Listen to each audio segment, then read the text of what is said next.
Bengawan Solo bukanlah sembarang sungai. Ia merupakan sungai terbesar dan terpanjang di Pulau Jawa. Dengan panjang sekitar 600 km, melalui 2.200 anak sungainya, ia membelah wilayah Jawa Tengah dan Jawa Timur. Kebesaran Sungai Bengawan Solo tak hanya terletak pada tubuhnya. Ia telah menjadi saksi atas rangkaian demi rangkaian sejarah yang menjadikan sungai ini berperan penting pada peradaban Jawa. Sejarah lahirnya Keraton Surakarta pun turut mengalir bersama airnya. Bahkan, penentuan letak keraton didasarkan pada wilayahnya yang berada di dekat Bengawan Solo. Di antara Sungai Bengawan Solo dan Keraton Surakarta inilah tersyiar sebuah legenda yang bernama Raja Mala. Raja Mala merupakan sebuah perahu yang dibuat ketika Pakubuwana IV bertahta.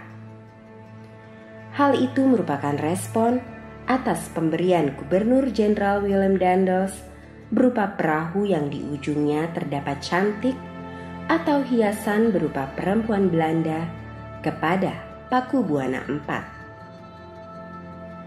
Situs Museum Radia Pustaka di Surakarta menyebutkan perahu Raja Mala digunakan oleh Sunan Pakubuwana IV, Sunan Pakubuwana V, dan Sunan Pakubuwana VII untuk melamar putri-putri dari Madura. Akan tetapi, kisah ini diragukan oleh seorang sejarawan Universitas Negeri 11 Maret, Profesor Warto. Saya dengar putri itu tidak punya putra. Kemudian karena alasan itu dipulangkanlah ke Madura. Karena itu bapaknya membuat itu kan untuk menghormati, bukan untuk apa-apa, ini untuk menghormati seorang istri yang sangat disayangi sebenarnya, sehingga anaknya ini nggak rela kalau dikembalikan. Sebagai bentuk penghormatan dibuatlah itu cadik. Sementara itu, pengajar yang juga peneliti perahu Raja Mala di Institut Seni Indonesia ISI Solo, Sulistyo Djoko Suryono, mengatakan hal yang sama sekali jauh berbeda. Kalau melihat dari manuskrip ini adalah kapal militer.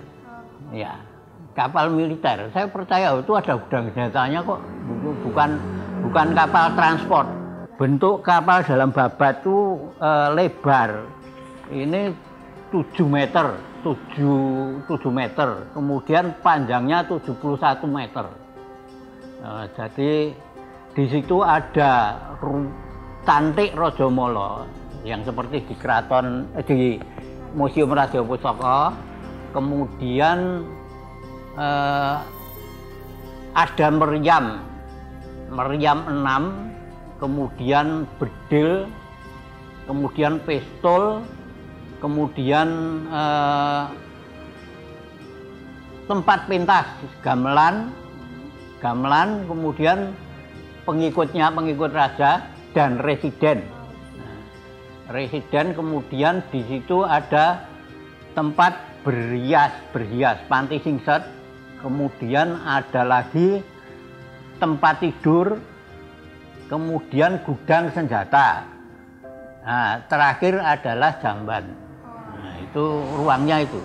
Di masanya, perahu Raja Mala ini disimpan di tempat peristirahatan Sunan yang dikenal dengan nama Pesanggrahan Langen Harjo. Saat ini, kepala atau cantik Raja Mala yang asli dari perahu tersebut ada di Museum Radia Pustaka. Sementara, replika dari cantik tersebut juga dapat dilihat di Pesanggrahan Langen Harjo dan Museum Keraton Surakarta.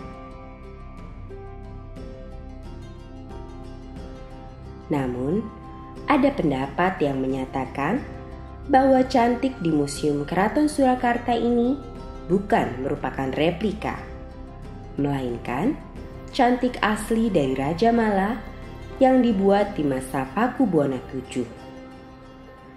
Dan ada juga pendapat yang mengatakan cantik tersebut tidak hanya terdapat di haluan perahu, tetapi juga buritan.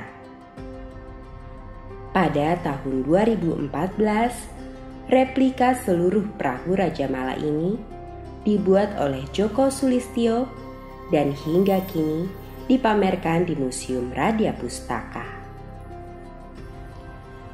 Sungai tempat Raja Mala bersauh ini juga terkenal sebagai jalur perdagangan nan ramai. Bahkan jauh sebelum masa Surakarta, sudah ada 44 dermaga di sepanjang Bengawan Solo. Dan sampai kemudian hari, para pedagang pun masih menggunakan aliran sungai sebagai sarana transportasi. Waktu itu Bengawan Solo satu-satunya sarana transportasi, jalur transportasi yang menghubungkan daerah pedalaman ke daerah pesisir. Karena belum ada kereta api, jalan darat yang Surabaya Solo kan belum ada itu. Nah, itu satu-satunya jalan yang memang sangat utama waktu itu. Jadi periode Kartosuro ke Surakarta, ada namanya industri batik yang dikembangkan di Laweyan. Pedagang-pedagang Laweyan ketika ingin menjual hasil produksinya ke luar Jawa atau ke tempat lain, itu selalu memanfaatkan Bengawan Solo. Sementara itu, di masa Republik Indonesia, Sungai Bengawan Solo juga pernah menjadi saksi bisu atas terjadinya kekerasan politik. Pada 1965, di bawah jembatan Bacem, mayat-mayat dialirkan bersama alirannya. Begitu banyak kisah yang menyatu dengan aliran Sungai Bengawan Solo. Hanya saja, ramai masyarakat yang tidak mengetahuinya. Problemnya sekarang, karena kita tidak tahu banyak sejarah mengenai Bengawan, orang dengan mudah melupakan fungsi-fungsi yang ditinggalkan Bengawan. Akhirnya orang tidak mau merawat itu. Bengawan lalu dianggap tempat pembuangan sampah. Semua limbah masuk ke sungai. Untuk menjaga memori kolektif atas Bengawan Solo, pemerintah kota Surakarta pun mencoba mengembangkan wisata sejarah. Kami kemarin juga mendorong masyarakat Solo untuk menyiapkan satu buah perahu yang bisa dimanfaatkan wisatawan. Jadi kalau green design secara keseluruhan berkaitan dengan penataan sungai itu sendiri dilaksanakan oleh Balai Besar Bengawan Solo, namun kalau berkaitan dengan kepariwisataan adalah oleh pemerintah kota Surakarta. Jika benar roda sejarah bergerak memutar, semestinya kejayaan Bengawan Solo dapat berulang kembali.